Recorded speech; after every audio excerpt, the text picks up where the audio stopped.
கிறிஸ்துவுக்குள் என் அன்பு தேவ பிள்ளைகளே, கர்த்தர் உங்களை ஆசீர்வதிப்பாராக. இந்த ஆத்மீக யாத்திரை நிகழ்ச்சியின் வாயிலாய் உங்களை சந்திப்பதிலே மிகுந்த மகிழ்ச்சி அடைகிறேன். விசுவாசித்தவளே பாக்கியவதி, கர்த்தராலே அவளுக்கு சொல்லப்பட்டவைகள் அவளுக்கு நிறைவேறும் என்று லூக்கா 1:45 நாம் வாசிக்கிறோம்.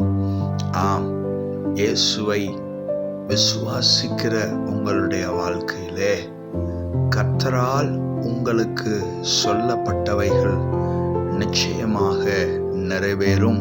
என் அன்பு தேவ பிள்ளைகளே, இந்த வருடத்தின் இறுதி நாட்களுக்குள்ளாக வந்திருக்கிற உங்கள் வாழ்க்கையிலே நிச்சயமாக கர்த்தரால் சொல்லப்பட்டவைகள் நிறைவேறும். இந்த வருடத்தில் கர்த்தர் உங்களுக்கு நடப்பிப்பேன் என்று வாக்கு பண்ணின ஒவ்வொரு காரியத்தையும் கர்த்தர் நிறைவேற்றுவார்.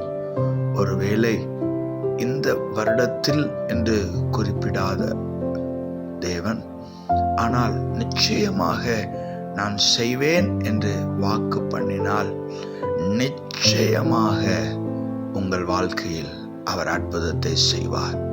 விசுவாசிக்கிற தேவ பிள்ளைகளே, நீங்கள் பாக்கியவான்கள் என்பதிலே எவ்வித சந்தேகமும் இல்லை. கர்த்தரால் உங்களுக்கு சொல்லப்பட்டவைகள் நிச்சயம் நிறைவேறும். கண்களை மூடி நாம் ஜெபிக்கலாம். அன்பும் இரக்கம் நிறைந்த நல்ல தகப்பனே, விசுவாசித்திருக்கிற பிள்ளைகளை பாக்கியவான்கள் என்று அழைத்தமைக்காக கோடி நன்றி அப்பா. கர்த்தரால் சொல்லப்பட்டவைகள் நிச்சயம் நிறைவேறும் என்ற நம்பிக்கையை இந்த நாளில் எங்களுக்கு தந்த கிருபைக்காக ஸ்தோத்திரம். இந்த நம்பிக்கையோடு இந்த நாளை உம்முடைய நாம மகிமைக்காக உபயோகப்படுத்த, உம்முடைய நாம மகிமைக்காக வாழ்ந்து முடிக்க உதவி செய்யும். இயேசுவின் நாமத்தில் ஜெபிக்கிறோம் நல்ல பிதாவே, ஆமென். God bless you.